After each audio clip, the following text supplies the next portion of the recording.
Welcome to Suman TV. నేను మీ Suman TV.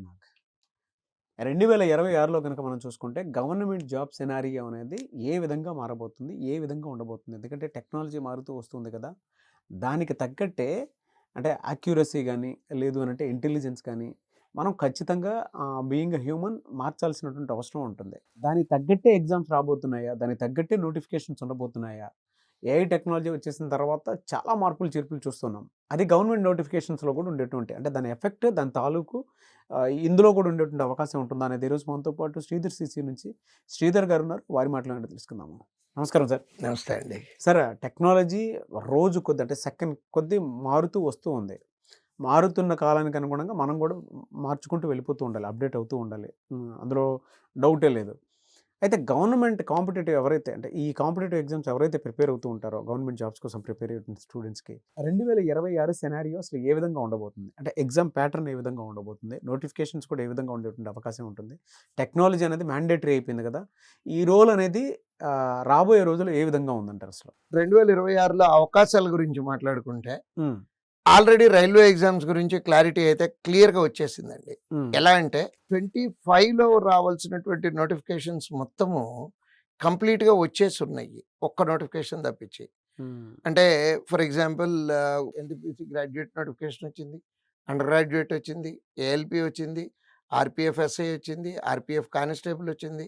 ఇవన్నీ కూడా నోటిఫికేషన్స్ 25లోనే వచ్చి ఉన్నాయండి. ఓకే. వీటన్నిటి ఎగ్జామ్స్ 26లో జరుగుతాయి. సో అంటే నోటిఫికేషన్ వస్తుందా రాదా అనే అనుమానం అవసరం లేదు. ఆల్ రైల్వే ఎగ్జామ్స్ నోటిఫికేషన్స్ వచ్చేసినట్టే లెక్క మనకి. ఓకే. సో ఇంకా మనం కత్తులు నూరుకొని ప్రిపరేషన్ స్టార్ట్ చేయటమే మిగిలి ఉంటుంది. నెక్స్ట్ అదేవిధంగా బ్యాంకింగ్ ఎగ్జామ్స్లో కూడా ఈ మధ్యకాలంలో సెంట్రల్ గవర్నమెంట్ వాళ్ళు ఒక చిన్న నోటిఫికేషన్ ఒకటి ఇచ్చారండి. ఓకే. ఏంటంటే ఇంతకుముందు సంవత్సరం వరకు జరుగుతున్నట్లో కొన్ని తప్పులు ఐడెంటిఫై చేశాం మేము. దాని మూలాన ఇబ్బందులు వస్తున్నాయి. అంటే ఎట్లా అంటే ముందు ఐబీపీఎస్ క్లర్క్ ఎగ్జామ్ పెట్టేవాళ్ళు. ఐబీపీఎస్ క్లర్క్ ఎగ్జామ్ తర్వాత ఎస్బీఐ పిఓ జరిగేది. ఐబీపీఎస్ క్లర్క్ ఎగ్జామ్ రాసి ఉద్యోగం తెచ్చుకున్నాడు, తర్వాత ఎస్బీఐ క్లర్క్ పిఓలో కూడా ఉద్యోగం వచ్చింది అనుకోండి వాడికి, ఇది వదిలేసి దానికి వెళ్ళిపోతున్నాడు. అంటే మల్టిపుల్ జాబ్స్ వచ్చి వెళ్ళిపోవటం మూలాన వేకెన్సీలు వెనకాల ఖాళీగా మిగిలిపోతున్నాయి, అభ్యర్థులు కూడా మిగిలిపోతున్నారు. దీనికి సొల్యూషన్గా ఏం తీసుకొచ్చారంటే ఉన్న వాటిల్లో అంటే బ్యాంకింగ్ సెక్టార్లో ఉన్న ఎగ్జామ్స్లో టాప్ ఎగ్జామ్స్ అంటే top in the sense salary wise, position wise అండి. ఇప్పుడు బ్యాంకింగ్ సెక్టార్లో ఉన్నట్లు టాప్ ఎగ్జామ్ ఏంటి అంటే SBI PO. First SBI PO conduct చేస్తారు, తర్వాత ఐబీపీఎస్ పిఓ కండక్ట్ చేస్తారు. ఇదంతా కూడా వాళ్ళు నోటిఫికేషన్లో ఇచ్చున్నారండి. ఇది మేము చెప్పటం కాదు, మా ఊహాజనితాలు కాదు ఇవి.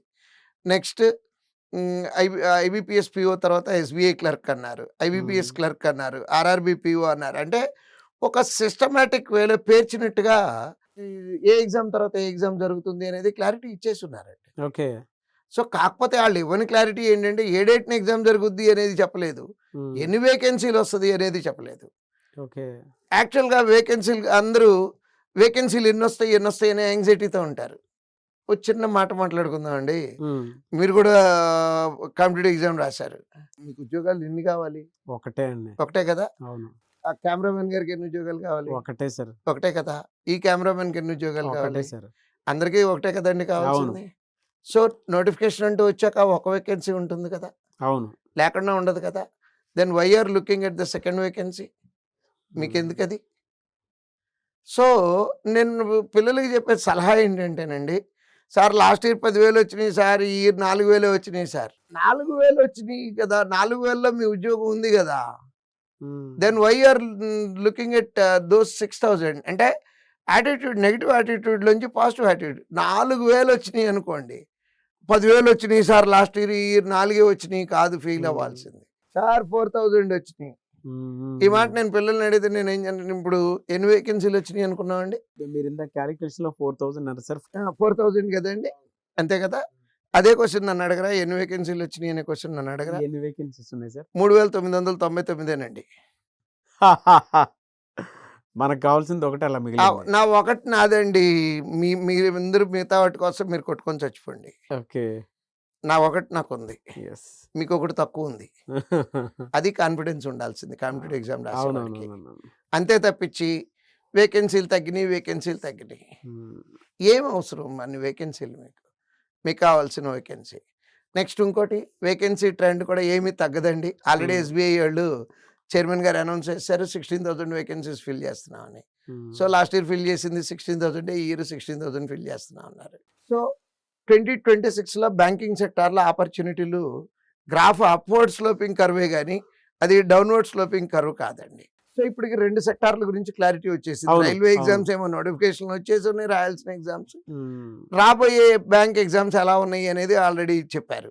ఒక ఎస్ఎస్సి గురించి మాత్రమే క్లారిటీ రాలేదండి ఇంకా. ఓకే. బట్ ఎస్ఎస్సి నోటిఫికేషన్లు ఎవ్రీ ఇయర్ అవి పీరియాడికల్గా, అంటే ఏ డేట్న వస్తాయో తెలియలేదు కానీ, ఎన్ని వేకెన్సీలు వస్తాయో తెలియలేదు కానీ, అన్ని నోటిఫికేషన్లు గడిచిన 10 సంవత్సరాలుగా కంటిన్యూస్గా వస్తూనే ఉన్నాయండి.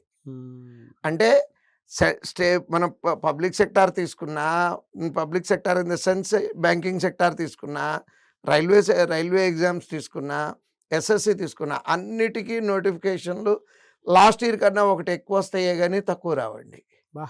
గన్ షాట్ రాసి చెప్పడానికి అవకాశం ఉన్నటువంటి పాయింట్ అండి ఇది. సో మనం చేయాల్సింది ఏంటంటే వచ్చాక చూద్దాంలే అనుకోకుండా, వస్తున్నాయి నా ఉద్యోగంతో, నాకు ఒక ఉద్యోగం ఉంది దాంట్లో అనే కాన్ఫిడెన్స్తో ప్రిపరేషన్ కనుక స్టార్ట్ చేస్తే 26లో అద్భుతమైనటువంటి అవకాశాలు ఉన్నాయండి. ఎలా సార్ ఇప్పుడు అంటే ఏఐ కూడా వచ్చేస్తుంది కదా, ఈ ఆన్లైన్ ఎగ్జామ్ ప్యాటర్న్లో ఏమైనా చేంజ్ చేశారంటే మార్పులు చేర్పులు చూసే యాక్చువల్గా అండి ఆన్లైన్ ఎగ్జామ్స్లో జరగాల్సినటువంటి మార్పులు చేర్పులు ఆల్రెడీ జరిగిపోయినాయి. కాకపోతే ఏంటంటే మానిటరింగ్ పెరుగుతుందండి. ఈ ఏఐ టెక్నాలజీ మూలాన మానిటరింగ్ పెరుగుతుంది. మానిటరింగ్ అంటే మామూలుగా అయితే ఇన్విజిలేటర్ కాపీ కొట్టేటప్పుడు ఇన్విజిలేటర్ చూస్తేనే కాపీ కొట్టినట్టు. బట్ ఇప్పుడు ఏఐ మానిటరింగ్ అంటే ఎగ్జామ్లో మనము తల తిప్పామనేది ఏఐ చూడదు కానీ, క్వశ్చన్ ఆన్సర్ చేసిన సీక్వెన్స్ కరెక్ట్లు తప్పులు కాపీలు కొట్టి కనుక రాస్తే ఆ టెక్నాలజీ పట్టేసుకుంటుందండి. అంటే తప్పులు మనుషులు చూడటం లేదు కదా అని చెప్పి తప్పు చేయడానికి అవకాశం లేదండి. సో నెక్స్ట్ ఇంకోటి ఈ మధ్య కాలంలో జరిగిన అంటే సెక్యూరిటీ మానిటరింగ్ ఉంటుంది. అంతేనండి. నెక్స్ట్ ఇంతకుముందు టెస్ట్ సైకోమెట్రీ టెస్ట్ అని ఒకటి IBPSPOలో కండక్ట్ చేసేవాళ్ళు. అది ఫిజికల్గా సెంటర్కి వెళ్ళి రాయాల్సి వచ్చేది. ఇప్పుడు ఏఐ మానిటరింగ్తో ప్రాక్టరింగ్ ఎగ్జామ్ పెట్టేశారండి. అంటే మన ఇంట్లో కూర్చొని మనం రాయొచ్చు అనగానే మీకు మీ ఫీలింగ్ నేను చూశాను కాబట్టి చెప్తున్నాను, కళ్ళు పెద్ద చాలా చేయొచ్చు అనుకోని. ఏం చేయలేమండి, పద్ధతిగా ఎగ్జామ్ రాయటం మాత్రమే చేయగలం. ఎందుకంటే ఆ టెక్నాలజీ అన్నారు చూడండి, టెక్నాలజీ వచ్చేటప్పటికి తప్పులు చేయడానికి అవకాశాలు తగ్గిపోతాయండి. ఏ చిన్న తప్పు చేసినా టెక్నాలజీ పట్టుకుంటుంది మనల్ని. సో ఆ ఒక్క చేంజే తప్పించి టెక్నాలజీ మూలంగాను ఏఐ మూలంగాను ఇప్పటికిప్పుడు బ్యాంకింగ్ సెక్టార్ మీదకి వచ్చినటువంటి రైల్వే సెక్టార్, ఎందుకంటే ఇవన్నీ సర్వీస్ సెక్టార్లు అండి. మనుషులు మాత్రమే పనిచేయాలి వీటిల్లో. మిషన్లు పనిచేసి చేయలేవండి. మిషన్లు చేసే పనులు అతి తక్కువ శాతం ఉన్నాయి వీటిల్లో. కాబట్టి ఈ ఏఐ యొక్క ఎఫెక్ట్ ఉద్యోగాలు నంబర్లు తగ్గటం వలనైతే ఎఫెక్ట్ చూపించవండి గ్యారంటీగా. అవకాశాలు అనేవి పెరుగుతానే, upward sloping curve, I'm repeating, అలా పైకి వెళ్తూనే ఉంటాయి కానీ తగ్గేది కాదండి. ఎందుకంటే ఏ దేశం ముందుకెళ్ళాలన్నా సరే 2-3 ఫీల్డ్ బాగుండాలండి. ఒకటి ఫైనాన్షియల్గా బ్యాంకింగ్ సెక్టార్, నెక్స్ట్ది అగ్రికల్చర్ సెక్టార్, నెక్స్ట్ది ట్రాన్స్పోర్ట్ అండి. ఈ 3 బాగున్న దేశాలన్నీ డెఫినెట్గా బాగుంటాయి. మన ఎగ్జామ్స్ అన్నీ కూడా దానికి సంబంధించినవే కాబట్టి నోటిఫికేషన్లు ఏ క్వశ్చన్ 1% కూడా తగ్గవు, పెరుగుతూనే ఉంటాయి. 26 కాదండి, 27 కూడా ఇదే మాట. ఈ సంవత్సరం వచ్చినటువంటి నెంబర్ కన్నా నెక్స్ట్ ఇయర్ ఎక్కువ వస్తుంది, నెక్స్ట్ ఇయర్ కన్నా తర్వాత సంవత్సరం ఎక్కువ వస్తుంది. 34 ఏళ్ల అనుభవంతో చెప్తున్నాను. కానీ డీటెయిల్ ఇన్ఫర్మేషన్ అండి.